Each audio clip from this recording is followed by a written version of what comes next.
Capítulo 5. La vida devocional del remanente. En esta época, precisamente antes de la segunda venida de Cristo en las nubes del cielo, se requiere una obra como la de Juan el Bautista.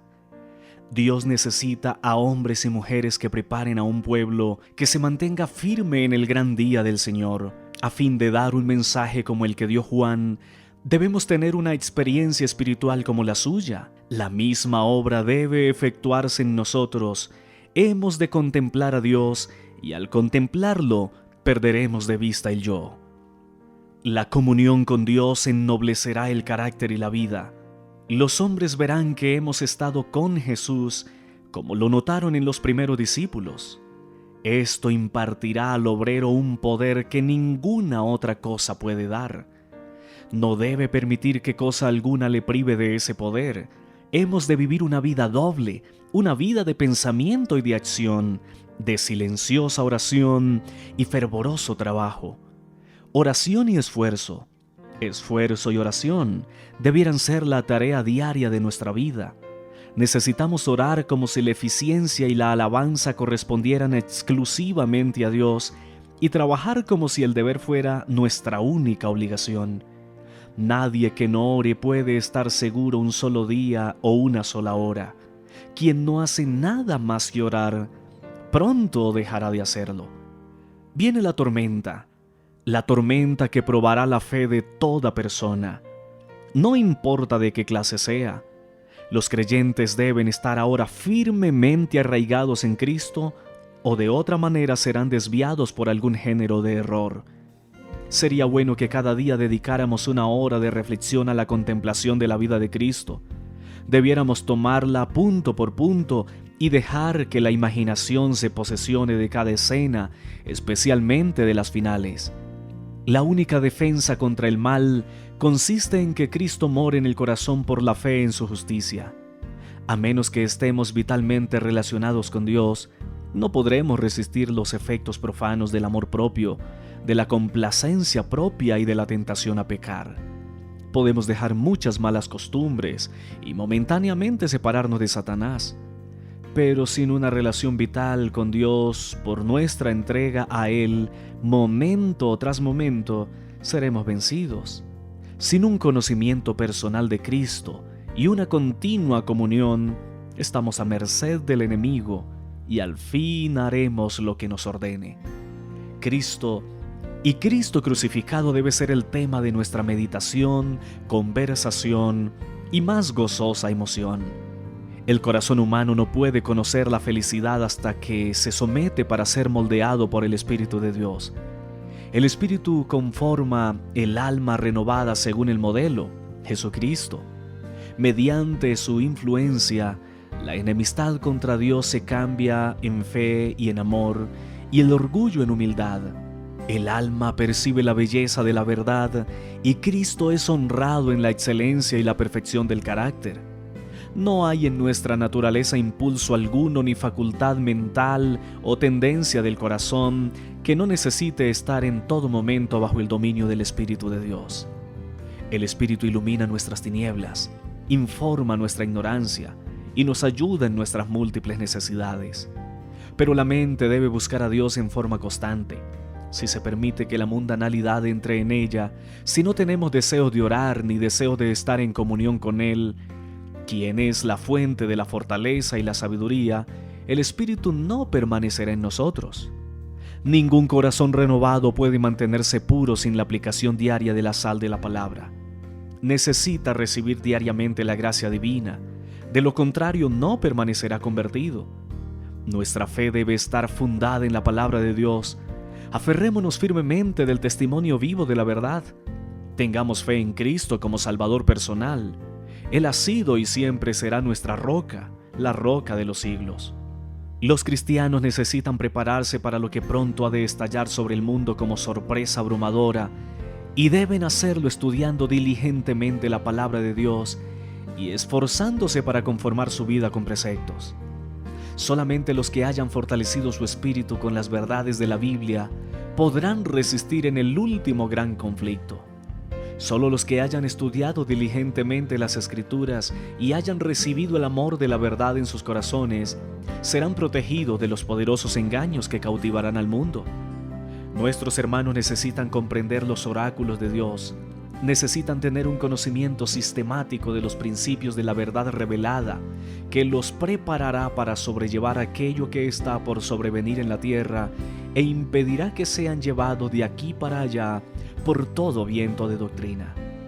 Varias veces por día debieran consagrarse momento de calidad a la oración y al estudio de las Escrituras, aunque solo sea para memorizar un texto a fin de que la vida espiritual pueda existir en el alma. La preciosa palabra de Dios es la norma para los jóvenes que desean ser fieles al Rey del Cielo. Ellos tienen que estudiar las Escrituras y aprender de memoria un texto tras otro y adquirir un conocimiento de lo que el Señor ha dicho. Levanten un muro de pasajes de las Escrituras a su alrededor y verán que el mundo no puede derrumbarlo. Memoricen las Escrituras y luego lancen sobre Satanás un escrito está, cuando venga con sus tentaciones. Así fue como nuestro Señor enfrentó y resistió las tentaciones del diablo. Cuelguen en la antecámara de la memoria las sublimes palabras de Cristo. Deben ser valoradas mucho más de lo que es la plata o el oro. Tengan con ustedes una Biblia de bolsillo mientras trabajan y aprovechen cada oportunidad para memorizar sus preciosas promesas. Llegará el tiempo cuando muchos serán privados de la palabra escrita, pero si esta palabra está grabada en la memoria, nadie puede quitarla de ustedes. Estudiemos la palabra de Dios. Memoricemos sus inestimables promesas, de tal manera que cuando seamos privados de nuestras Biblias, aún podamos estar en posesión de la palabra de Dios. En estos últimos días, es nuestro deber indagar el pleno significado de los mensajes del primero, el segundo y el tercer ángel. Todas nuestras doctrinas han de estar en armonía con la palabra de Dios. Los mensajes del primero, el segundo y el tercer ángel están unidos entre sí y se revelan en el capítulo 14 de Apocalipsis, del 6º versículo hasta el final. Muchos de los que aceptan el tercer mensaje no habían tenido experiencia con los dos anteriores. Satanás comprendió esto y fijó en ellos su ojo maligno para vencerlos, pero el tercer ángel dirigía la atención de ellos hacia el lugar santísimo, y los que habían tenido experiencia en los mensajes anteriores les indicaban el camino del santuario celestial. Muchos percibieron una íntima conexión de verdades en los mensajes angélicos y aceptándolos gozosamente uno tras otro, siguieron al Señor por la fe en el santuario celeste. Estos mensajes me fueron presentados como una áncora para el pueblo de Dios. Quienes los comprendan y acepten no serán arrastrados por los muchos engaños de Satanás. Aquellos que se sienten con libertad para cuestionar la palabra de Dios, para dudar de todo cada vez que haya la oportunidad de manifestar incredulidad, encontrarán que se requerirá una tremenda lucha para ejercer fe cuando llegue la prueba. Será casi imposible vencer la influencia que domina a la mente que ha sido educada en la incredulidad, porque mediante este curso el alma se encuentra amarrada a la trampa de Satanás y llega a ser impotente para romper la terrible red que ha sido tejida cada vez más cerca del alma. Al asumir una posición de duda, el hombre llama a su auxilio a las agencias de Satanás, pero la única esperanza de alguien que ha sido educado en la incredulidad es caer totalmente impotente ante el Salvador y como un niño someter su voluntad y sus caminos a Cristo para que Él pueda sacarlo de las tinieblas y conducirlo a su maravillosa luz.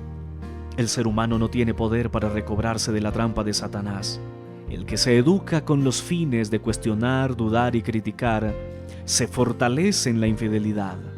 Los siervos de Cristo no deben preparar un discurso especial para presentarlo cuando sean llevados ante las autoridades por causa de su fe.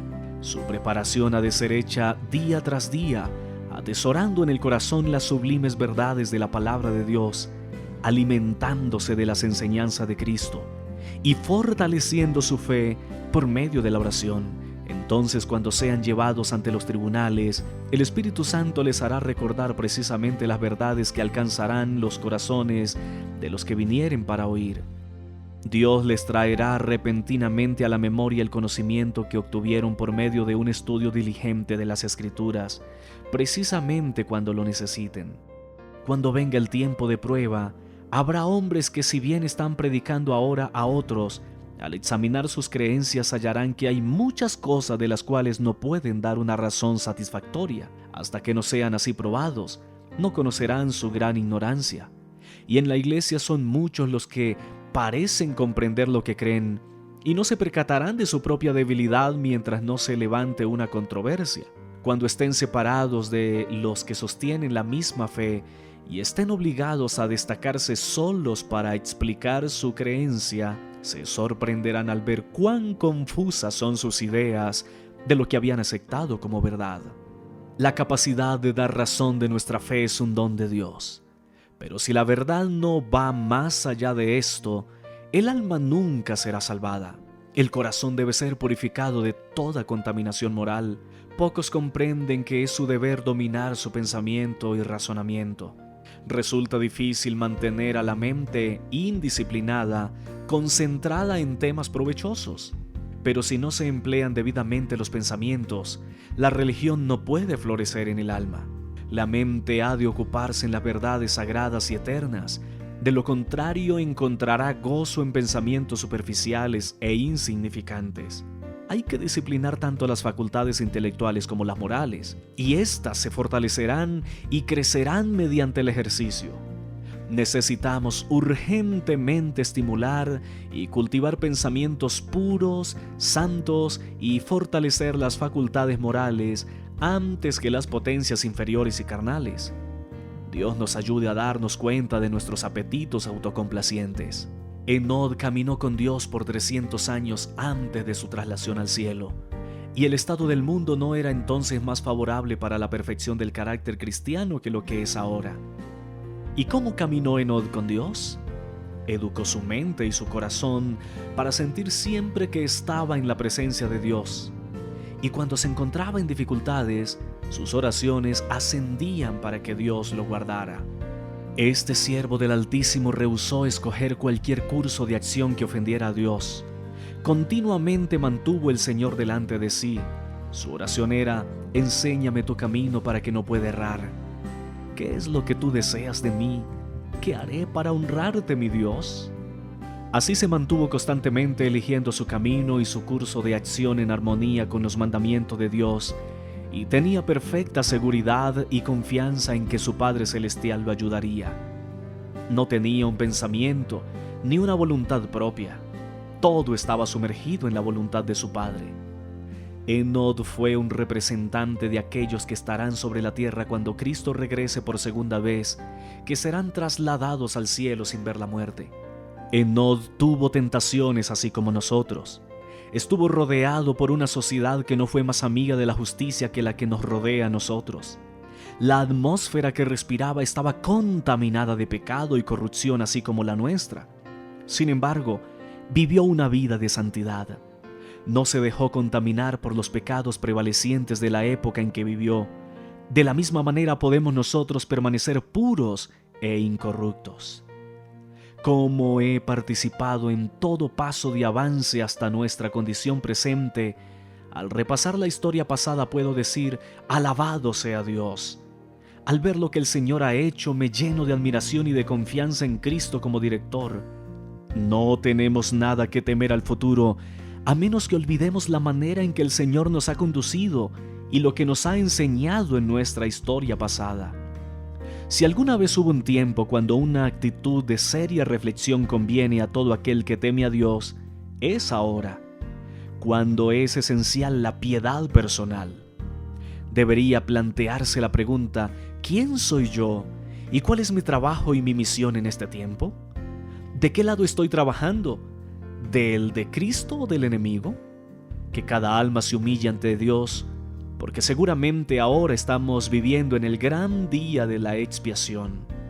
Ahora mismo los casos de muchos están siendo examinados ante Dios porque deben dormir en sus tumbas por un corto tiempo. Para ese día nuestra profesión de fe no será nuestra garantía, sino el estado de nuestros afectos. ¿Está limpio de contaminación el templo de mi alma? ¿Están confesados mis pecados y me estoy arrepintiendo de ellos ante Dios para que puedan ser borrados? ¿Me estimo a mí mismo demasiado livianamente? Estoy dispuesto a hacer cualquier sacrificio por la excelencia del conocimiento de Jesucristo. Siento en todo momento que no me pertenezco, sino que soy la propiedad de Cristo, que mi servicio pertenece a Dios de quien soy. Debiéramos preguntarnos, ¿para qué estamos viviendo y trabajando? ¿Y cuál será el resultado de todo esto? Me he preguntado al ver a la gente en nuestras ciudades corriendo de un lado para el otro con sus negocios, si alguna vez han pensado en el día de Dios que está por sobrevenir. Cada uno de nosotros debiera estar viviendo con referencia el gran día que pronto nos sobrecogerá. No podemos permitirnos vivir sin tomar en cuenta el día del juicio, pues aunque se posponga mucho, ahora está cerca a las puertas y se apresura grandemente. La trompeta del arcángel pronto sorprenderá a los vivos y despertará a los muertos. Si no hallamos placer ahora en la contemplación de las realidades celestiales, si no tenemos interés en tratar de conocer a Dios, ningún deleite en contemplar el carácter de Cristo, si la santidad no tiene atractivos para nosotros, podemos estar seguros de que nuestra esperanza del cielo es vana.